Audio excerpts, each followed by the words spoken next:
Okay, here we are already to the next video of tipping. There was a Facebook thread where somebody asked, what's the policy of tipping in Ecuador? I don't know, it must have been 50, 60, a ton of opinions, responses. It got a little heated with a few people. And so I'm going to give you my take on it. And I've had conversation with a number of people that are from here. One friend who's actually from Guayaquil, she's living here now. Basically Ecuadorian people. Because I think that's where you should take your lead. When you come here, you're going to be so happy that certain things are so inexpensive that you're going to be grateful and want to share that savings by giving tips. And that's completely understandable. And it's a nice thing to do, and it's a nice way to think. But you need to think about another part of this. Now, I contribute a couple comments in the thread, and you know, like everything in text, it can end up being misinterpreted. And I think somebody got the impression I was telling people, if you tip, you're a bad person or something like that. And it's not it at all. First of all, it's your choice. You do what you want to do. But I do want to shed some light. Tipping is not the norm here by local people. A lot of people that live in Cuenca live on the margins. It lives the way the economy is set up. So they can pay their rent, and they pay their electric, and they pay their gas, and they can pay for a bus. But they can't really afford to use taxis that much because it's more. They can go to the market, but you don't see those people shopping at Supermaxi. Now there is a middle class, there's an upper class here. It's actually very good about that sort of thing. But this country, not so many years ago, was a pretty poor country. And they've come a long way in a short period of time. But a lot of people live on that margin between really struggling and doing well enough to cover everything. And they're kind of on that margin. And the economy was designed that way. Well, they're living okay. They don't have a lot of money to throw around. And so if they go and they eat somewhere, for them, that 25 cents or 50 cents or whatever that is really precious to them. And they can't throw it to somebody else's family when they need it for their own family. And so it just is not a practice here that has been very common.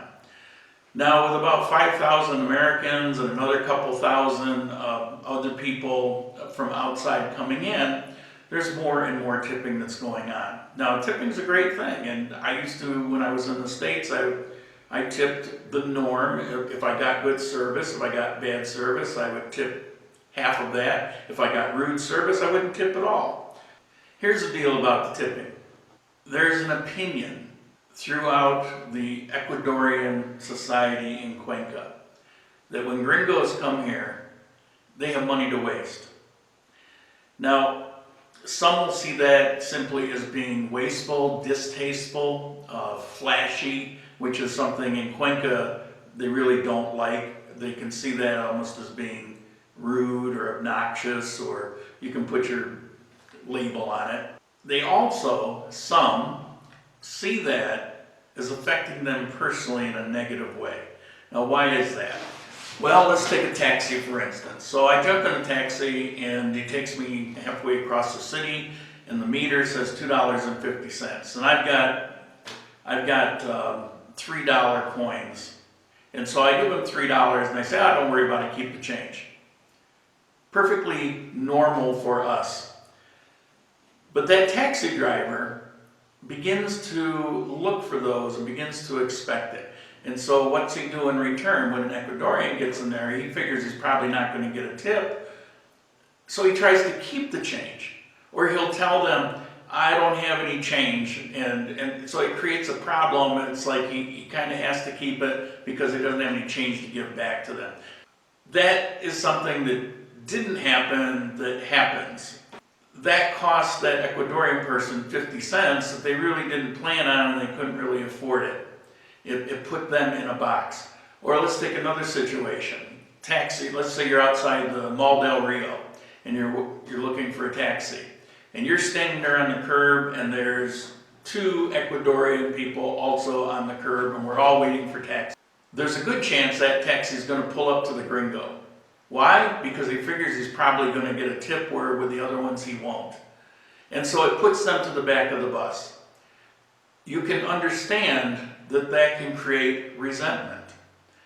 I have seen the resentment that takes place. It's a slim part of the population. You're not going to come here and have people hating on you and that sort of thing. It's not like that. But when you come in and you alter the way they operate, and it starts to have personal effect on them, that's of course going to lead to resentments. And as time goes on, those resentments can become bigger and bigger. Now, I've been to other countries. I've seen where there was a term they used to call it the ugly American, because this was what, in the 50s, where Americans would go with such arrogance to another country that they would just ignore how that country operates, and they would do whatever it was that was right for them because they just felt because they're American they can do that and everybody else is lesser. And this kind of plays to that theme a little bit. You come in here because you want to feel good and you want to give those tips and that kind of thing. You're going to go ahead and do it even though it's kind of against the norm, and even though on a larger sense it can hurt people. Now, I'm not telling you don't tip. I tip sometimes, depending. But don't be extravagant, don't be flashy. You know, keep it on the down low. Keep it for where there's a reason for it. And I'm not trying to say, you know, it's like, oh, don't spoil people. It's not about that. And the person you're giving it to, I'm sure, is very grateful, very appreciative of it, and that sort of thing. And that's all great and good. And I get that. But try to understand the other side of it. And as you're making your decisions on this, take that into account. So when you go into a restaurant and it's a $10 bill and you say, oh my God, you know, it was so good, and I'm going to leave $2. That's, from our point of view, that's reasonable, that's normal. But here you might want to do $1 or 50 cents or something like that. And keep in mind that 20 other people that were in there didn't tip at all, because it really just isn't the norm. One more thing I'll say about it is you'll see on a lot of restaurant bills a 10% service charge. That really isn't a tip. So if you're inclined to give a tip, don't think that's it. That really goes to the house. And in some cases, they might do a sharing with other people, but in most cases, from what I understand, that just kind of disappears. So if your intent is to actually give somebody a tip, you kind of want to disregard that 10% service fee and just give a tip. So I hope I didn't confuse this too much, but I think it's important when you go to I know it's important when you go to another country to learn what the norms are and try to live as close as you can to those norms. Try to fit in best you can. In the United States, you go to a restaurant, you talk loud, it's no big deal. Here, it's obnoxious.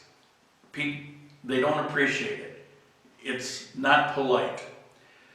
There's a lot of things in different cultures and different societies that you should be sensitive to and try to address those. Don't be the ugly American from the 1950s. Try to be a little more understanding. And don't assume what's on the surface. Try to understand that on most things in life, there's another side to that story.